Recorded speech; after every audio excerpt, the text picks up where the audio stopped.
Hi, this is Nathan, and welcome to the Wad Fam Chalk Pod. We're just about to have a time of humor, analysis, and excitement. Want to come along? We'd love to have you join us for this week's Wad Fam Chalk Pod.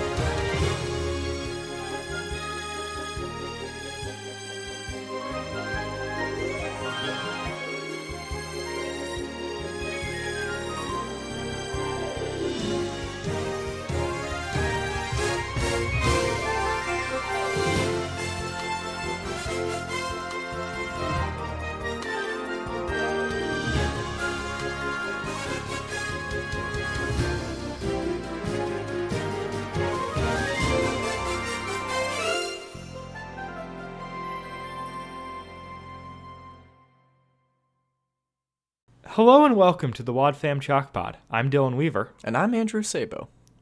And we're here to talk about a big episode, guys.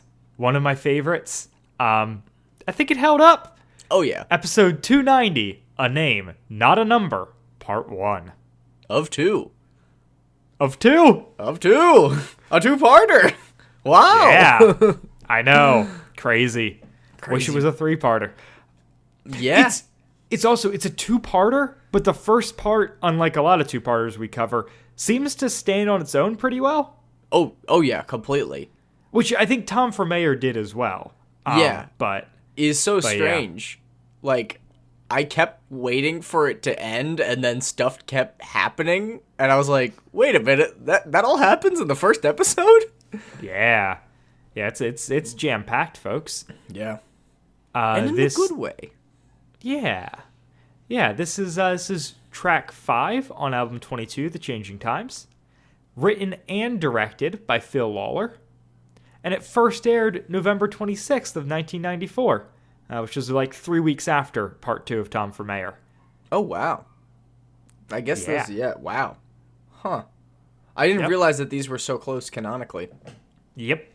Because they're really rushing to introduce both Jack and Jason. Yeah. Right now.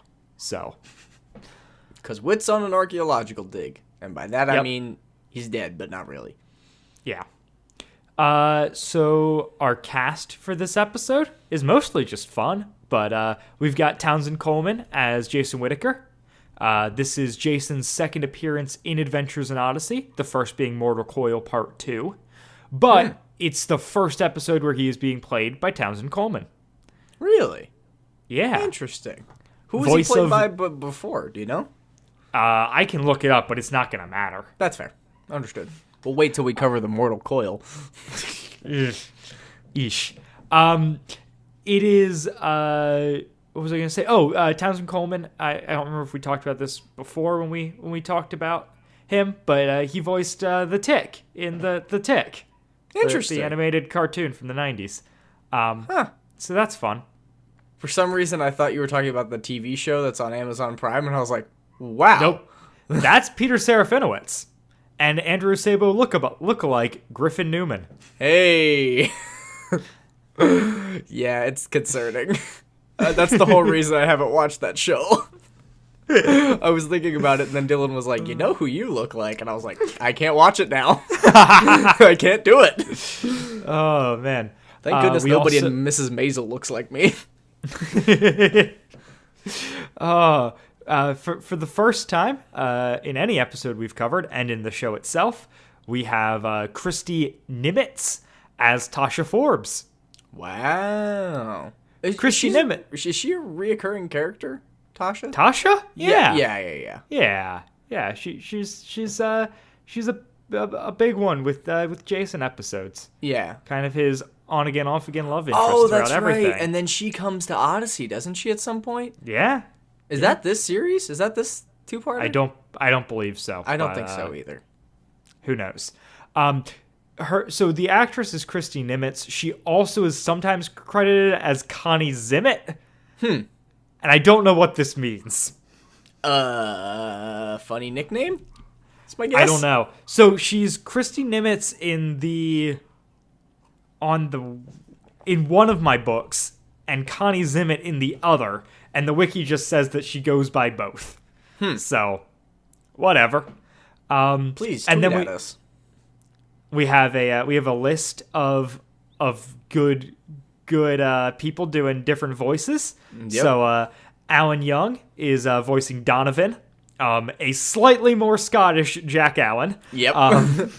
Ever so But slightly. only slightly. Walker Edmonston is voicing Miles Philby, a slightly more British Tom Riley. No, actually, Walker Edmonston's voice is pretty not Tom. It's more Bart than anything. Yeah, that's maybe true. And then Will Ryan as Mustafa. The Middle truly- Eastern terrorist. Truly sounds nothing like Eugene. Yeah. Doing a real good job there. Will Ryan's just got all the voices. He's quite good. I mean, Yeah. he did do Petrie. Right. There's a So- reason he's like a go-to voice actor. Yeah. He's pretty good. Yeah. What is he's he got- doing he's got these a days diverse- other than Adventures in diverse Odyssey? set of skills. I don't know, and I'm not gonna look it up. Audience, look at it. Tweet at us. We also have the classic members of the Adventures in Odyssey production team fill in as voices. So the moving truck laborer, a red scorpion laborer, the guy who drops the box from Red Scorpion, and Abdul are all voiced by Phil Lawler. And we have Bob Luttrell voicing the Red Scorpion foreman, who yells at the laborer, and Mustafa's assistant and Donovan's driver are both Dave Arnold. Love that. Additionally, Earl Bowen returns as Dr. Regis Blackgaard. Mm-hmm. And Who the has character, kids? yeah, maybe We'll get into it. And also the character of Molly, who we hear at the beginning, is being played by Michelle Stacy Hanna, or possibly Michelle Hanna. Both are credited. So yeah, fun little tidbits. I've got a lot of context for these episodes because they're fairly huge in the Odyssey canon. But I'm going to, in this episode, just talk about some character context, and next episode talk about plot context. Sounds like a plan.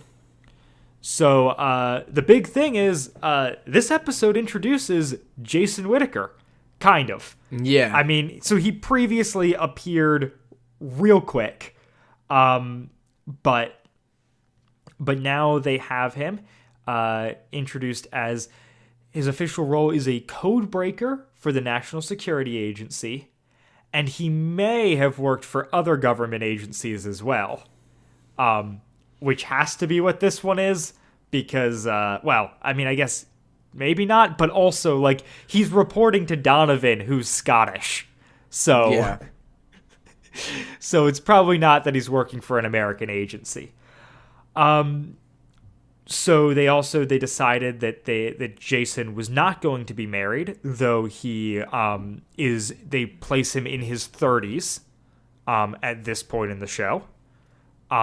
His character design, as far as the artwork goes, was drawn up as an older white version of Aladdin. What? Is that in the guide? That is in the guide. An older white Aladdin. Well, it doesn't say white. He's a more mature version of Aladdin. AKA white. Yes. Well, yes, he also is white. Gosh, that's So- amazing. So yeah, so they decide that he's not married, but he is going to have a love interest. He is more reckless than Wit, even though he shares a lot in common with him, which puts him as a good contrast to Jack Allen. Yeah. And Townsend Coleman being the voice was a suggestion from one Katie Lee. Interesting. They're apparently friends. They had I remember I think it was Good Christian Fun when they were covering Odyssey, talking about Jason being like a really good split for Wit because Jason covers like the kind of action go get 'em oriented side of Wit, whereas Jack represents the kind of more methodical, spiritually rooted, patriarch figure. Yeah, no, I agree. They did a really good job kind of making that work. And I don't know. It's one of those things where I'm like, I like the Jason and Jack era of the show so much that I'm like, even though like I love Wit's return and all that, I do wonder like if the show would have like wound up being better if they let Wit die rather than sending him to the Middle East. Or if they had him die at the end of Novacom like they had planned. Well, yes. That would have been too. so cool, because then Jack and Jason would have already still been there. Right. Oh, yeah. That would have been so good. Yeah, I just kill Wit. Yeah, just kill him off, man. Like, I hate that this is my take, but also like, yeah, it would be so good for other characters. Yeah. Yeah. So the other thing of note here. Just what I was gonna say about the whole Jason thing with him being like the more reckless, getting the action scenes, that sort of thing. Like they had many times thought about doing some more like spy heavy Wit stuff. Which we even got to see in like Waylaid in the Windy City, and even like Case of the Secret Room to some extent. But they strayed away from that just because they were afraid it would change the tone of the show too much.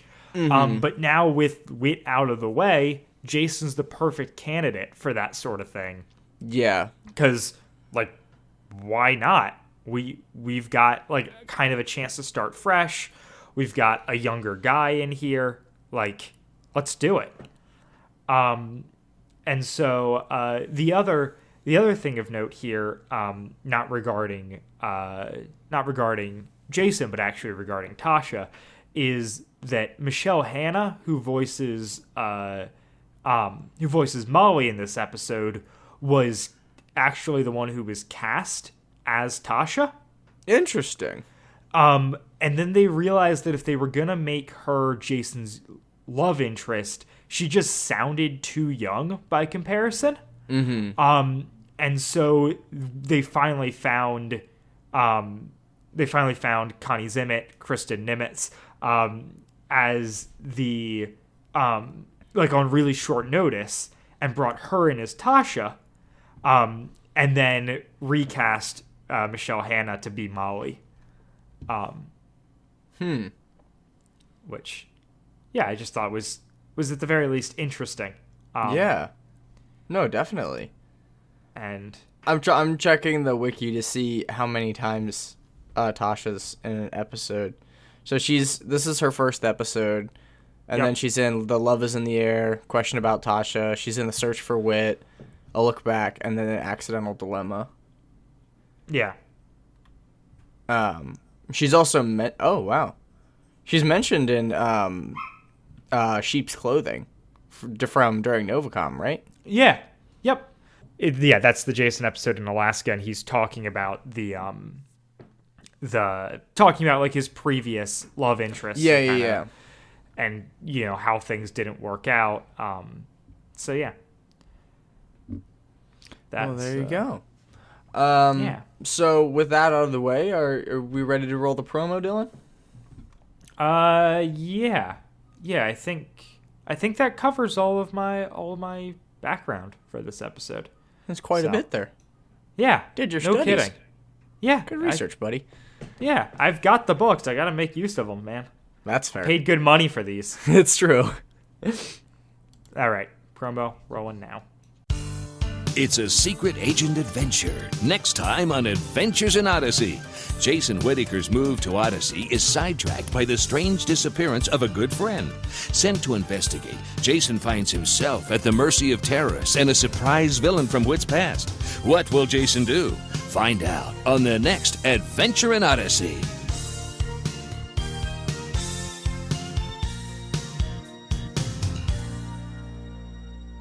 Okay. Yeah. So, what why does that music sound like a bike ride through, like, summer suburbia? It's a great question. The music choice is so weird. I'm so, like... Yeah. Uh-huh. Don't do drugs, kids. Like, what? What?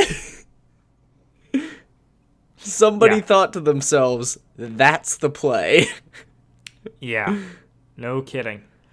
I did remember something that I wanted to say during the context, and I didn't. So Okay, go for it. now I'm saying that, which is that this episode, so it first aired in 1994. It did not air on radio again until 2004, because it was considered very intense. Interesting. And yeah, it is, because it's not like two or three episodes before this is the Twilight Zone. Like, I feel like this one is action packed, but it's not like unsettling and intense. Well, and the funny thing is that It's not like you can't even blame 9/11. No, Because, like, this aired in 1994. This is, 7 years before 9/11 happened. So it's not like, oh, terrorism is a really sensitive topic, so we're not going to play it. Like, yeah, I mean, maybe, obviously, I'm sure terrorism kind of always is a sensitive topic, but, like... right, absolutely. At least if it was, like, Novacom era, it would make sense, because it's like, oh, it's just, like, right after 9/11, so, okay. But yeah, no, Toe down the Red Scorpion Nazi, terrorist bit. Yeah, it's just, I find it really interesting that they pulled this one from the air for 10 years. And obviously it's still got its album release and all of that stuff. Well, and to pull it for 10 years and then just be like, you know what? Let's put it back. Right. Well, because I imagine after Novacom happened, this one seems much more tame. Yeah, I guess. I guess so. At least that's my feeling. Like, this episode didn't blow me away as being like, oh man, this episode's really intense, guys. I'm not sure. But also, I'm an adult listening to it. Yeah, the only thing that's more intense about it is they do name drop specific things like terrorism, which is something that's true. Okay. There's a lot that the listener has wrapped up in just those words. And also the whole, like, Red Scorpion Nazi thing, because, I mean, we'll get into it, but they're just Nazis. They're just Middle Eastern Nazis. Like, oh my lord. Like, if this was one of the Adventures in Odyssey, like, animated things, they definitely would have, like, some sort of, like, scorpion swastika band situation going on their arms. Oof. It was very ill-advised to listen to this directly after watching Inglourious Bastards. Yeah, no, that makes sense, because I did not get that at all. Nazis, man, they're everywhere when you watch that movie. Well, that being said, pick up the plot synopsis. Yeah. Yeah. We start off with a Chris intro and then clips from the episode, and man, did those clips make me excited. Yeah, and they exposed the fact that Blackgaard was going to be in it, which I thought was a strange move, because literally every other time it's been like, is Blackgaard there? Is he not? Well, Blackgaard's not there, even though you know he's there, but... Well, and then the episode itself plays that same game. Yeah. Yeah. They refer to him as the doctor. He's in a whole scene, and then we hear Blackgaard and, like, cut to commercial. Like, they do the same thing, but it's like, buddy, you put it in the intro. Yeah. Oh, yeah. Well, and... Because I listened to the intro, and I was like, they're not doing Surprise Blackgaard. And then the episode still tried and did to do Surprise Blackgaard. But the excuse that they have is that Tasha doesn't know the significance of Dr. Blackgaard. Right. No, absolutely. So, like, they can kind of get away with it. Yeah, whereas, no, it's not done poorly, but it is still we're trying to make this a reveal. Yeah. And I don't understand why. Because... You literally said it from the get-go. Right. Or, like... Right. It could only be one of two people, Regis or Edwin. Yeah, pretty much. And I'm pretty sure it's not Edwin. Yeah. What if Shakespeare is at the head of Red Scorpion? What if Shakespeare is Mustafa? No, thank you. Mustafa, the door! It rolls off the tongue pretty well. Yeah. Yeah. Well, Get me some and lemonade Mustafa with too is much almost ice. Mufasa. Yeah. And Oh, yeah. Mufasa is The Lion King is a Shakespeare thing, so. What? No, the Lion King is based off Hamlet, right? Yeah, which is Shakespeare. Yeah. You're correct. You're right. As always. Well, most I of know I'm right. All right. Anyways, and so, that was word association, the game, making a comeback. We love it. That's how things are now. Only original Chalk Squatters get that joke.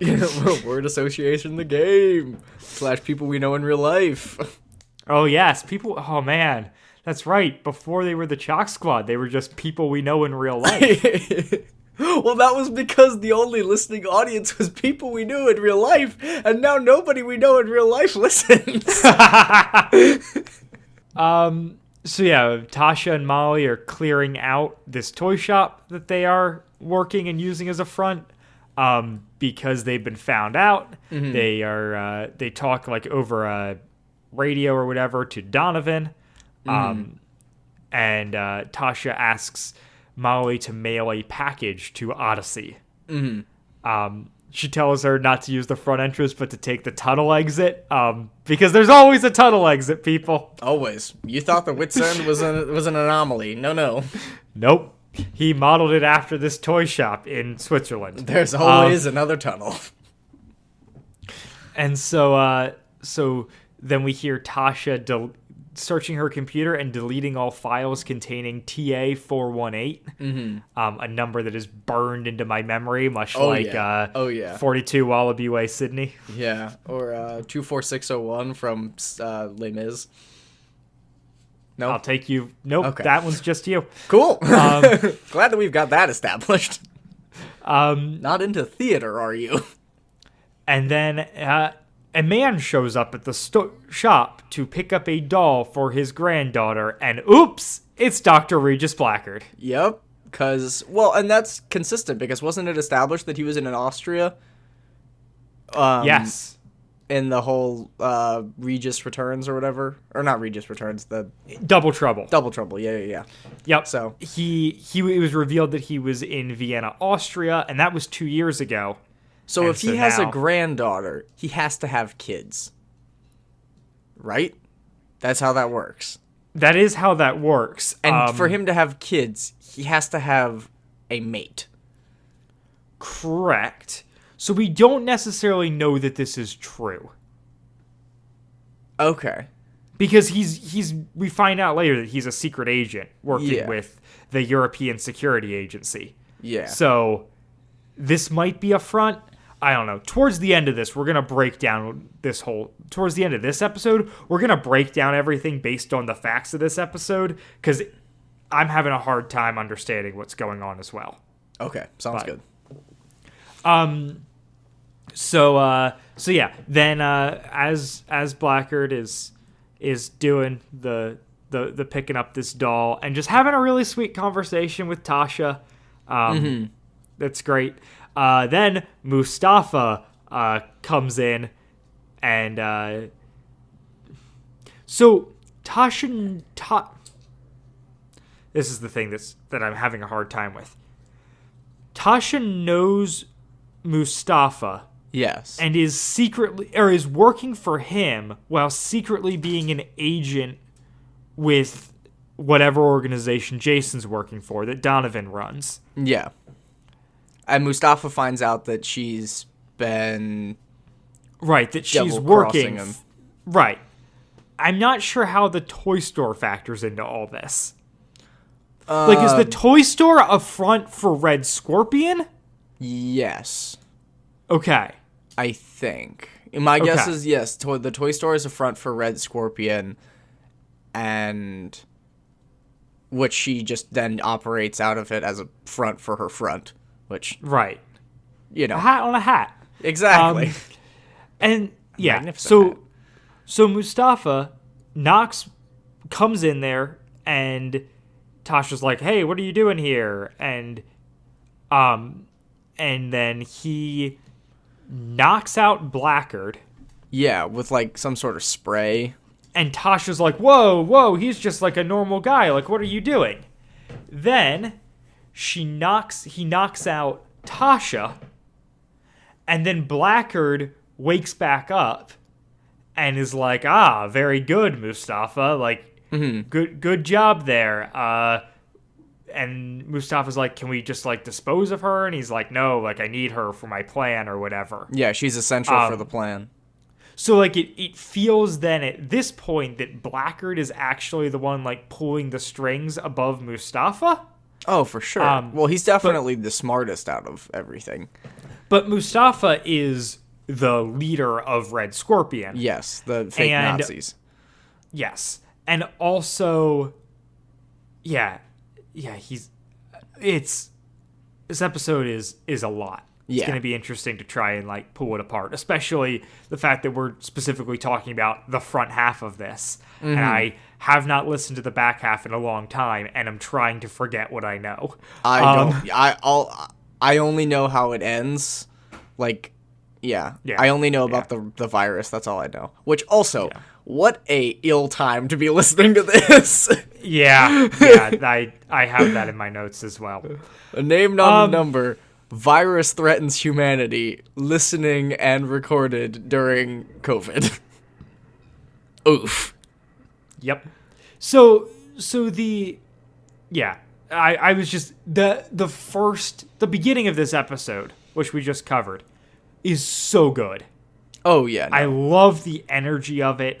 I love all these like twists and turns. It's just got such the soundtrack is so good. The music is so good for this episode. The music's really good, and it's not the standard Odyssey spy music. No, it's different. Nothing. It's nothing like the guitar riffs we get during Novacom. Yeah. Or it's more like a movie soundtrack. It's more. This two-parter feels a lot more like a movie than it does like a radio show. That's a good point. There's even like a visual element to it. Like with the whole blinking thing, like that's not an audio thing. That's visual. But we will talk about it out loud because yes. Well, I mean, I think that makes perfect sense within the context of the show. Oh yeah, no, it definitely does. Mostly. So then we jump from there to one of Andrew's favorites, a one-sided telephone call. Yes, please. With wait, is it with it's with Jason? It's Jason talking to Tom. Yes. So Jason explains that he is packing up his stuff. And there's a mover there, and then he is driving from Phoenix to Odyssey, planning on getting to Odyssey in about 2 days. Yeah. He then is working with the mover, unplugs his phone, it starts ringing. It's great. Oh, what a good bit. He's trying to explain that, like, this is what happens, whatever. It just rings. And then he picks up, and then he puts it back down, and then it keeps ringing. Yep. And so finally he just grabs the phone and sends the mover outside. And on the phone is Donovan, who is Irish Jack Allen. Yeah, and is talking to him about, kind of saying his goodbye. Just, how much I'm going to miss you. Yeah, exactly. Look, we get kind of the idea that Jason is stepping down from his role as a secret agent to go and manage Wit's End. And so he's doing this whole thing, and then we find out that Donovan is right behind Jason. Yep, we love that. I love it so much. The one-sided telephone call turns into the big surprise turnaround. And and so we get to find out that Jason's role with what is just basically referred to as the agency. Yeah. And so that's what I'm going to stick with. The agency. His role is that he is an event analyst. And his code is 1131. Yep. And then it's this conversation where when he's talking about leaving, he names drops like the episode title, and he goes like, "Yeah, I'm a name, not a number anymore." Yep. And they're like, I remember as a kid being like, I see. Yeah. This episode's working title, I don't think it was ever released at this, was just Codebreaker. Interesting. So Donovan then explains to Jason that there's this group called Red Scorpion, led by this guy named Mustafa, and they have stolen a weaponized virus that was the Rakistani government, right? That was developed in Rakistan. Although I think we find that out later, because they don't know what the virus is. Yeah. Just that there's a virus that they are like planning to release, or like you've got to meet their demands. Yep. And they have. We find out this is a week after our opening scene, and that a ransom tape has been sent to the agency. And as Donovan's kind of explaining the whole situation, Jason was like, he's talking about this agent who was captured and this whole thing about the biological thing and whatnot. And Jason's like, oh, like this sounds like the perfect case for Tasha. Yeah. And then Donovan's like, Tasha's the agent who was captured. And then shows him the video. It's so good because it establishes Jason and Tasha's relationship really efficiently and effectively. Yeah, well, and also just like them understanding each other's like strengths and weaknesses, and like that's something that even can be built on like when they're both in Odyssey and stuff. Yeah, I love it so much. And then they watch this tape, and Tasha's been like speaking through it very slowly. There's a lot of blinking. She refers to the virus as Rukita, and Donovan's like, look, like, can you come on this, like, to go, like, can you come help me go get Tasha back? And Jason's like, all right, I'm gonna do this. And Donovan's like, great, there's a plane waiting at the station, or down at the airport that's gonna take us to Switzerland, like, revealing full well that Donovan knew Jason would agree to go. Which is such a good bit. I love that. It's a good bit, and it also establishes further Jason's, like, love for Tasha, and like how good that relationship is, and also, like, Donovan knowing his agents, and it's really good.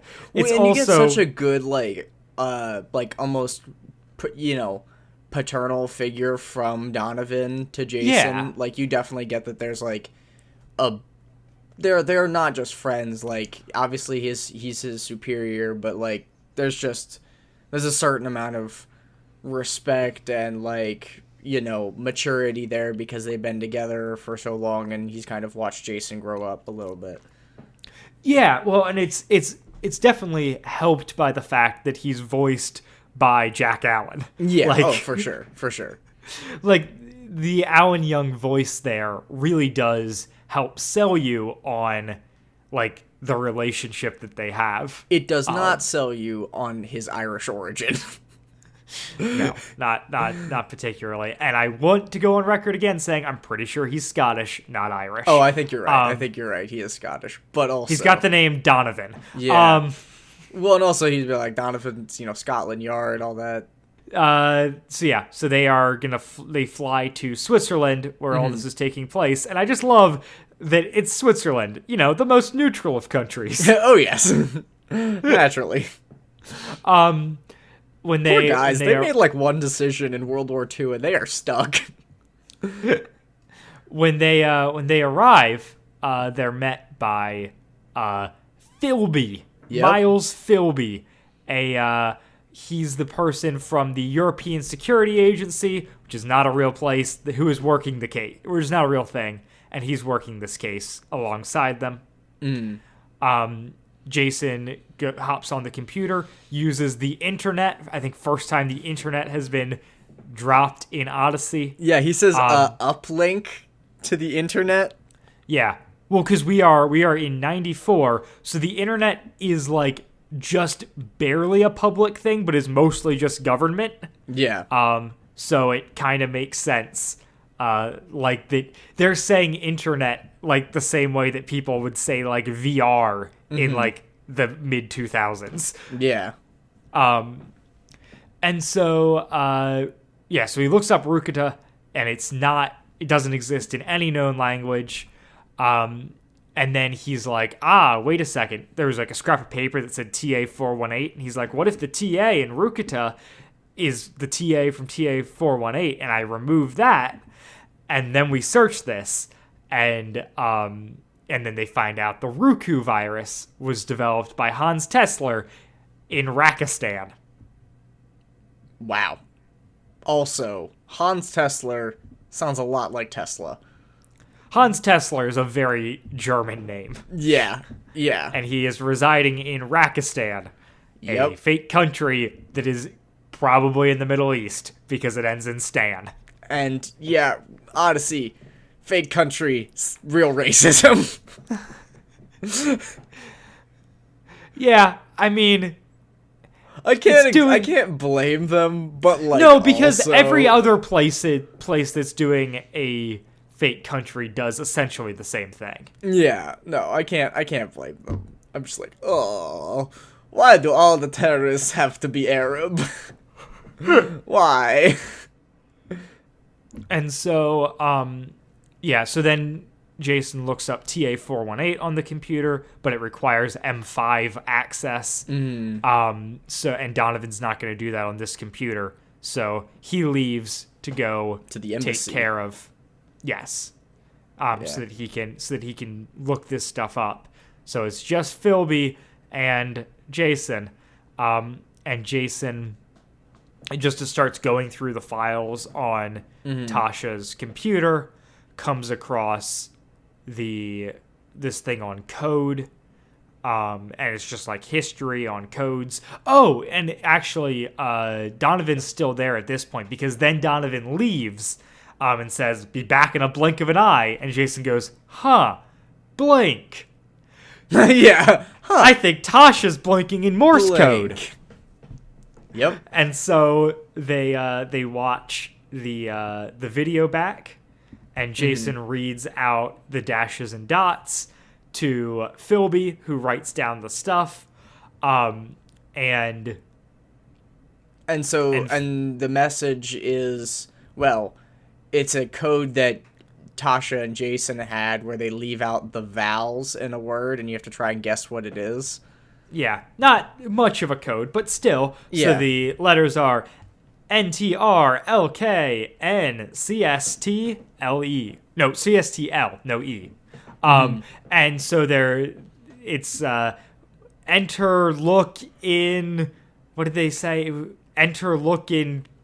The case box? Something? Yes. Oh, that's case tool. Yeah. Case Enter, tool. look in case tool, and so they're doing this whole thing, and then they manage to string together that it's interlocking, and then Philby's like, interlocking, like there's castles around there, and I was like, there's a castle there. That must be where they are, and I was like, weird. Where'd they get castle? And then you realize that the other 4 letters that they didn't get out of interlocking are castle, but it's never said in the episode. Yeah, I didn't realize it. Yeah, I only did it because I take ridiculous notes for this stuff. That's right. And I was like, oh, it's Interlaken Castle. So I Googled, and Interlaken is a place in Switzerland, and it has 5 castles that are up and running, and also like a castle in ruins. So that's difficult. I mean, which castle? Yeah. Who knows? Which one has the deadly virus? All of them? Oof. All. So they go to Interlaken. Could you imagine being quarantined in a castle? That'd be pretty epic. That would be pretty epic. I'm sure it's happened before in history. That's fair. Plague and whatnot. Yeah, or even just Siege. Yeah. Oh, yeah. I guess Siege is the ultimate quarantine. Yeah. Yeah. You go outside, you die. Right. And so Jason's like, all right, we got to go to this castle. And Philby's like, I don't know. You Americans have a tendency to rush into things. And Jason says, caution is my middle name. I love Jason's sense of humor throughout this. Like, especially later when he's, like, quipping with Mustafa and stuff. He's got very much, like... I think, honestly, what we see nowadays in a lot of, like, superhero movies, he's got kind of that, yeah, he's just got, I mean, you saw in spy movies as well, which is just, like, that quick wit, the cool under pressure, like, I'm just going to make jokes to try and diffuse tension and, like, keep everything with, like, a lighthearted tone. Yeah, and it's the smooth operator kind of thing where it's just like, I am witty and suave and I have a license to kill. Right. And it's good. It definitely plays into the James, Jason Bond situation. Yeah. Yeah, I like it. I like it a lot. So they're at the castle and they're staking it out, casing the joint, and there are 14 heavily armored guards walking around this castle, presumably wearing plate mail. Yes, and there's a truck backing up, and they think it's for a delivery, and then it's like, no, they're loading stuff onto it, and Jason's like, I wonder if that's the virus. I'm gonna like sneak down there, and the Philby's like, this stubborn American's gonna ruin everything. And so then Jason sneaks close, and we hear Red Scorpion transporting this stuff, and Phil Lawler's laborer drops a case, and everyone freaks out, and Bob Luttrell's foreman says, there's no room in Red Scorpion for bunglers. Just so glad. Odyssey's so use glad. Of bunglers. I'm so glad we still There is no room in the Third Reich for bunglers. That's offensive. That's fair. Sorry, anybody whomst I have offended. And then Mustafa sneaks up behind Jason and pulls a gun on him, and Jason's like, I'm Bond, James Bond. And then Mustafa knocks him out, and one of the people's like, all right, should we get rid of him? This is Dave Arnold as Mustafa's assistant. Like, should I dispose of the body? And Mustafa's like, no, I think this is gonna make our plan go even better if we have him. Yeah. Foolish mistake. Yeah. So I don't get what it is about fictitious villains that they just don't understand the concept of confounding variables. Like, yeah, we'll just bring another party into this that just gives it, that much higher of a chance of just blowing up. Yeah. No. That's fair. So... Okay. Philby is then talking with Donovan, and explains that he's had someone on the inside for 2 years of Red Scorpion. And fills Donovan in on the fact that Jason was captured. And then we go into the room where Jason and Tasha are with some of the best interplay. Oh, it's so good. It's kind of reminiscent of some of the Mitch and Connie stuff. Yeah. That we get during Novacom. But where Jason's like, Tasha's like, what are you doing here? He's like, I'm here to rescue you. And they just like have this really cute back and forth. They have the couple banter thing that Connie and Mitch did, where it's just like, oh, you're so adorable. Like, yeah. Yeah, I have a lot of love for this. Yeah. And it also plays into that same kind of like cool under pressure, like, you know, stuff's bad, but we're still gonna like, you know, pretend as though it's not. Yeah. And then the door opens and Dr. Regis Blackgaard is thrown into the room. Tasha's still operating under the assumption that he's just some random dude who was brought along here, because he was just a customer at her shop. She doesn't know what his deal is, but that he is a secret agent. But Blackgaard introduces himself, or Jason introduces himself, and Blackgaard's like, "Oh, I once knew a Whitaker. He was in this small town called Odyssey." And Jason's like, "You knew my dad?" Which I'm like, Jason, at this point in your life, you've been around for at least 30 years. You need to know that Whit is the center of the universe and that everybody knows him. Like, you need to just roll your eyes and be like, well, yeah, okay. Figures. Yeah. No, it's true. Another notch on the bedpost for who knows my dad. Yeah. Yeah. And so Whit's like, or Jason's like, my dad never mentioned a Blackgaard to me, which is very convenient because the dude's was kind of a big deal. Oh yeah, for sure.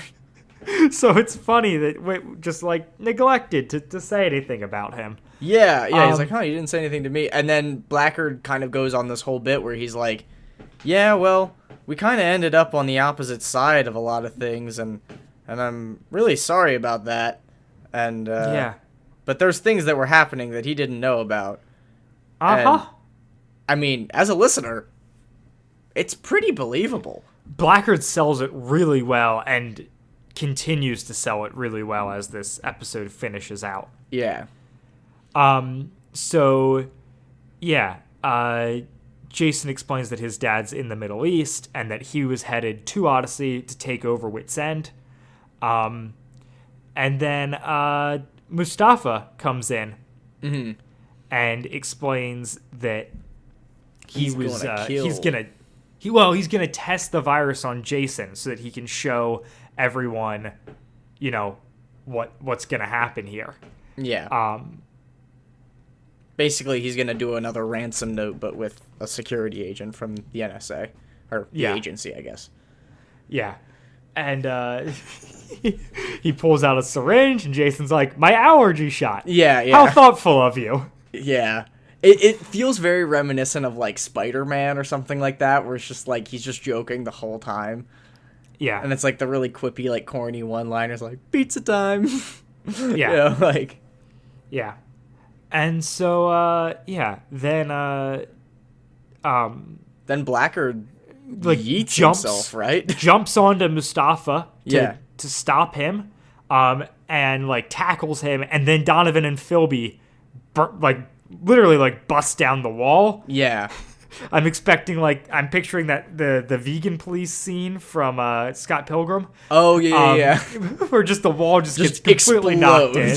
Yeah. Yeah. And they're standing there like, "Ha, we got you." And Philby's and Donovan's like, "I assume this is your inside man," and Philby's like, "Yup," acknowledging that Blackgaard is working for the European Security Agency with Philby. Then Mustafa yells "traitor" and stabs Blackgaard with the syringe. Blackgaard dies, and his last words are to tell Whit that he's sorry. Yeah. And that's how the episode frickin' ends. Well, and the thing about how the episode ends is that, like, you basically hear him die. Like, you hear him go on his, like, last words bit, and then he just stops talking. I know. And it's really haunting. And then Jason's like, he's dead. Yeah. And then that's where it ends. You're just like, oh boy. Yeah. It's so good. It's a good episode. I love it. And and the plot motives are pretty actually easy to follow within that circumstance. Like, Red Scorpion, terrorist group, has a virus, wants to destroy lots of people, okay? Yes. Tasha, monitoring said terrorist group, gets captured by them because she gets exposed. And then Blackgaard is also monitoring them. Yeah. I think the things make sense except for Blackgaard and Philby. Yeah. They're the ones that kind of stand out. So I'm gonna go through this and try and break this down because I think that there's some interesting stuff that's like clearly setting up more stuff for the next episode. Mm-hmm. So the one of the big weird things is Blackgaard. He is working he's working for the European Security Agency as revealed at the end by Philby. Philby has placed him like on assignment to try and investigate the Red Scorpion. Mm-hmm. So Blackgaard's investigating Red Scorpion for the European Security Agency. Tasha's investigating it for the agency. Mm-hmm. Tasha and Blackgaard both know and interact with Mustafa, mm-hmm. And Blackgaard potentially knows that Tasha is working for Red Scorpion and maybe that she's an agent. But yeah. But she does not know that about him. She thinks he's just a customer to her store. Yeah. So while he's at her store picking up something and she's trying to flee because she's found out from an anonymous source that her cover's been blown, Mustafa shows up and he knocks out Blackgaard first, mm-hmm. and Tasha thinks he's just an innocent bystander. Mustafa then knocks out Tasha, and Blackgaard wakes back up, and you hear that Blackgaard and Mustafa are working together on this. Mm-hmm. Is Blackgaard undercover for the European Security Council agency, whatever? Is he working undercover for them as Red Scorpion? Or yes. Is he double-crossing? Well, that's the question. Who is he double-crossing? Yeah. He's working for both organizations, but he's not double-crossing anybody anymore because he's dead. Well, yes. But, where did his actual motivations lie? Well, and that's the thing about Blackgaard, though, is that he likes to tread the middle because it gives him the most opportunity for gain as well as self-preservation. Absolutely. You can play both sides of the coin. You can, pretty much never lose. So here's the other thing that's interesting. We mentioned before that, so Philby has that line after Jason goes up to the truck of just you're going to ruin everything. Mm-hmm. Bullish American, or stubborn American will ruin everything. This is assuming, he's, I guess, operating under the assumption that Jason is going to be caught, is how this is supposed to read. Mm-hmm. But we find out then that Blackgaard has been working for Philby. Yes. And Blackgaard, so Philby has a comment where when he's filling in Donovan, where he's talking about he's had someone on the inside of this for 2 years. Yeah. Has he had someone on the inside of the organization, like Tasha, who clearly didn't know about... Well, so Tasha knows, hasn't reported to Donovan, but apparently to some extent knows that the castle at Interlaken is their headquarters, because she's able to blink that. Yeah. In the message. She knows that that's where she is. And as we previously talked about, there are a bunch of castles at Interlaken, but Philby knows which one to go to, presumably because Blackgaard has been working on the inside at this. So Blackgaard is somehow playing 3 sides of the coin? Maybe. Like, it's interesting, because Philby seems to know about Interlaken. Mm-hmm.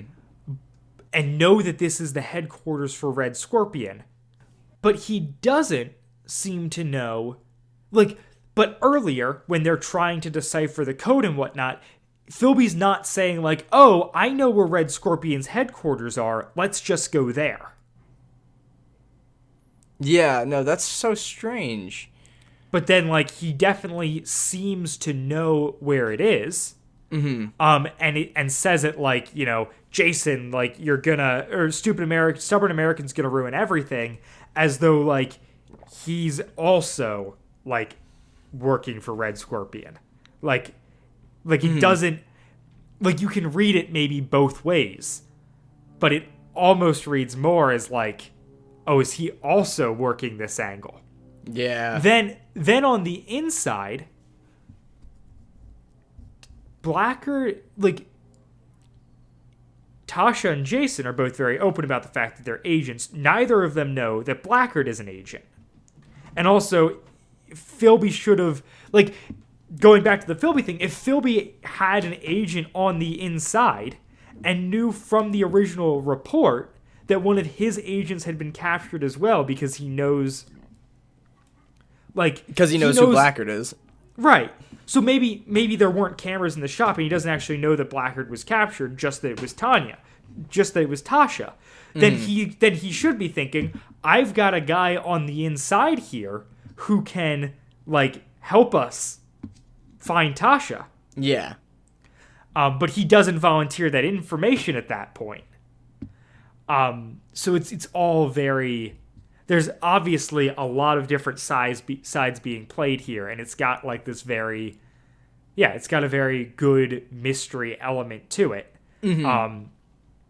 And so Blackgaard dies, it's revealed that he was the agent, and he saves Jason's life.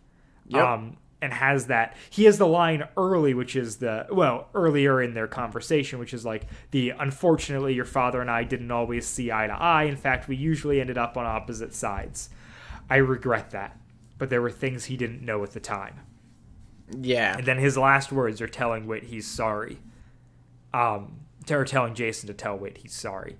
And it's this really interesting point of, like, redemption for Blackgaard. Mm-hmm. So Earl Bowen is acting his pants off in this episode. Yeah. Oh my gosh. Yeah.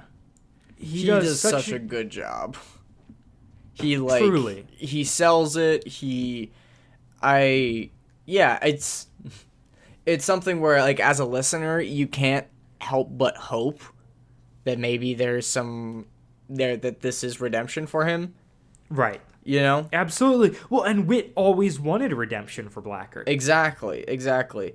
Well, and there were parts of Blackgaard that you kind of, like, way late in the Windy City specifically, where you got to see his humanity at least a little bit.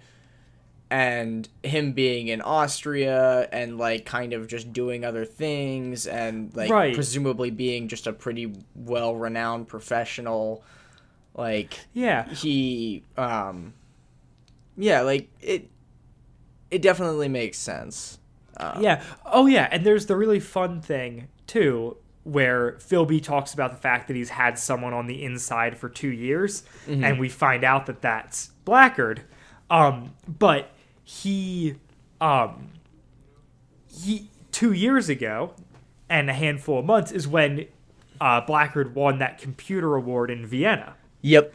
So, like, we get this idea of, like, oh, like, he was, you know, working with, like, a government agency in Vienna. Yeah. And then got hooked up with the European Security Agency and placed into cover in this place. Yeah, there's a bit of continuity, which is really there. cool. But then our last note about, like, is Blackgaard what he seems? Kind of like, how does this all play out? Is Mustafa yelling traitor at him? Yeah. Because Mustafa So Mustafa supposedly okay. There's a couple things here. So we know from the beginning of the episode that Mustafa didn't knocked out Blackgaard not because he found out he was a secret agent, but because it was Blackgaard's plan. Mm-hmm. Then he puts Blackgaard in the cage once again, not because he knows Blackgaard is a secret agent, but because this is Blackgaard's plan. And then when he goes to inject Jason, Blackgaard interrupts, which is clearly maybe the injecting Jason wasn't part of Blackgaard's plan, and he doesn't want to hurt someone connected to Wit. Mm-hmm. Maybe, he never wanted to hurt anyone at all because he's the good guy here. But up until that point,